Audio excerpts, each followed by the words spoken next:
Hey guys, Marissa at KitchenTableStamper.com. Today I have this beautiful thank you note that I want to run you through. It's a blank note card, beautiful floral motif, great for everyday thank you cards. It features the Love What You Do stamp set from Stampin Up 2018-19 annual catalog. And it's a pretty simple one. Let's get to work here. Let me show you the supplies that you're going to need. Besides Love What You Do stamp set, you're going to need your decorative ribbon border punch. That's also available in the annual catalog. My Stampin' pads for this project are Lemon Lime Twist and Petal Pink. I've also got a Versamark stamp pad. I've got an embossing buddy, some white embossing powder. I always dump mine into a little container. I'll show you why in just a minute. Let's see here. What else? Consumable supplies. I have a Whisper White card base, and I went with the regular Whisper White, kind of a lightweight. There is a thick Whisper White available for card bases, but this card stands just fine. It's not a heavy card. It doesn't droop. The plain, the regular weight Whisper White cardstock is just fine, and it's 8.5 by 5.5 scored at 4 1/4. And then I have a Whisper White panel for the front of our card, and this is 2 3/4 by 5. There will be a project sheet for this. You don't have to write down the measurements. You can click over to the link below the video. If you're on YouTube, it'll take you to the blog post, and then below the video and the blog post, you can click and print a project sheet with all these measurements.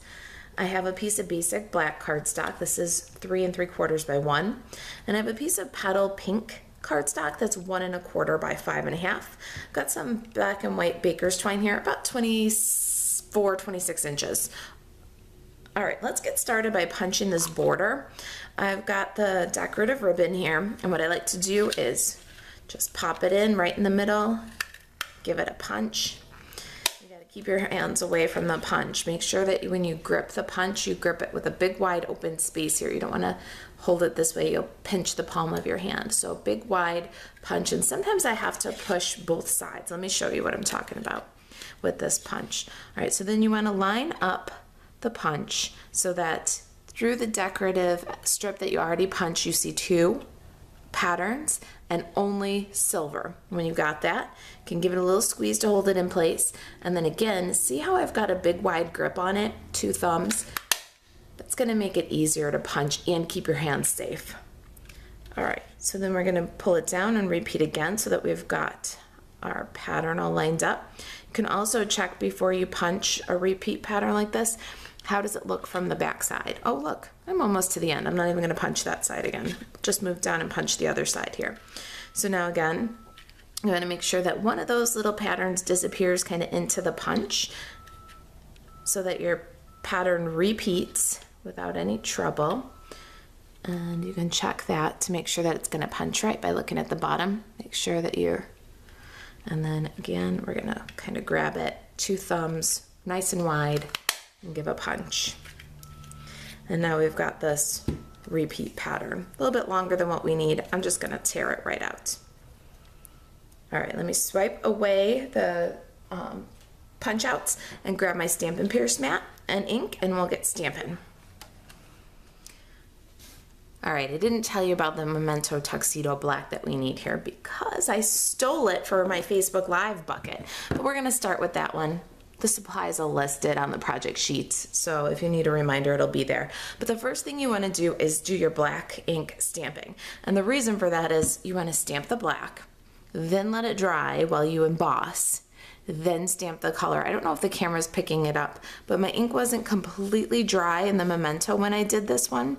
I think a little Wink of Stella in the background there will camouflage that, but I learned from experience that you wanna let your Memento ink stamping dry for a little bit before you start bringing in the colors. So I'm gonna start with this 3 flower image, and I'm gonna stamp it right in the center, about I don't know, maybe 1 1/4 inch from the top. And then I'm gonna come in with this floral sprig, and I'm gonna stamp that to the right and to the left, kind of cascading down a little bit. We're building a pyramid is kind of what we're doing here. So we are moving down from the apex. We're gonna bring these little sprigs in a little bit lower than the floral sprig. And there's our stamping. Now we're gonna let this dry for a minute. While this dries for a second, I've got to get my Versamark. And okay, I'm back. I've got my Versamark here. Don't worry, I put the Memento Tuxedo Black back in the bin for Facebook Live later today. And I'm gonna ink up the thank you greeting and stamp it. Oh, you know what I didn't do? Or I didn't do for you? Look at the buddy. If you just use the embossing buddy before you emboss, it'll pick up all of the, or it'll take away all the static, and it will take away any oil from your fingers, you know, having handled it, and it'll give you a cleaner embossed sentiment without any white powder residue. All right, so thank you is stamped just to the left of center. I've got a clothespin. I'm going to hold on to my sentiment panel, bring in my little embossing tub. This is why I do this. And then I'm going to just dunk that in there, you see? Lift it out, tap on the edge, and the mess is completely contained. Now, I want to make sure that I don't have any little stray white specks of embossing powder. So any that are holding on, I'm going to very gently kind of flick away. And then I'm going to heat this to melt the embossing powder. I'm going to bring in my heat tool, get it good and warm first. If you let it warm up a little bit, the process goes smoother. Then I'm just going to bring that in under the heat, just a little bit. You don't want to get too close. You don't want to burn your paper. There it is, our thank you greeting. All right, let's put these away and get our Stampin' pads. We'll color in that floral image. All right, I'm back with my pink, petal pink and my lemon lime twist, and we're gonna start with our petal pink stamping. I've got the larger kind of watercolor wash fill-in image here. We're gonna stamp once over the flower, offset, and stamp again. And see, now that transfer of the Memento is far less obvious when we do that second generation. Just needs a little bit of time to dry in between. All right, so 3 times we're filling in the flower and then stamping offset a second generation. Now there's also a little dot watercolor wash. We're gonna stamp that and fill in each of these flowers, kind of first generation, second generation, making a shadow. Looks pretty good.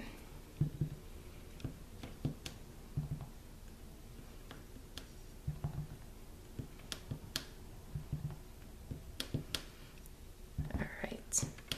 I think those are going to be covered, but we're going to go all the way down the stem anyways. Now, my little simple chamois, we're going to switch from the petal pink to lemon lime twist. Just wipe that off. And now we're going to stamp the lemon lime twist and first and second generation down this little floral sprig.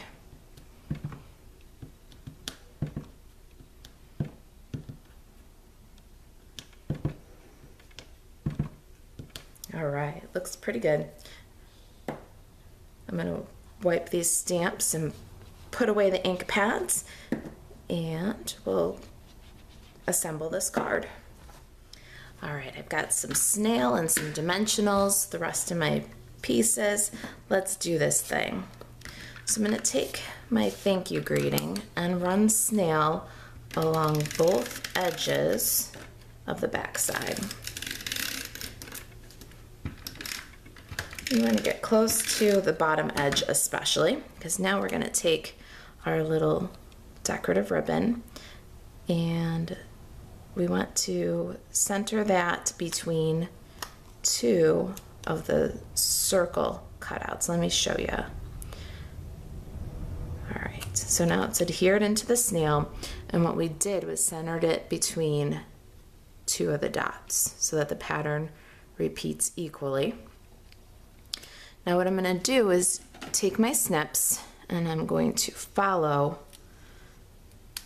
the scallop See that? So it makes a little flared edge. It's nice and finished that way.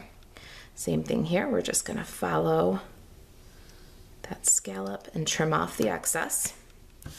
Now over to our floral piece, about a 1/2 inch from the bottom. We're going to add our thank you greeting.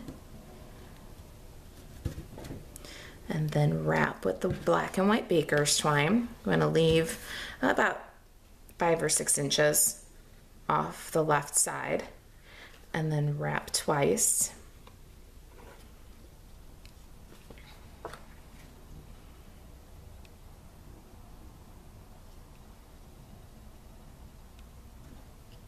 And then we're going to secure this twine with a bow that lands just to the left of the thank you greeting.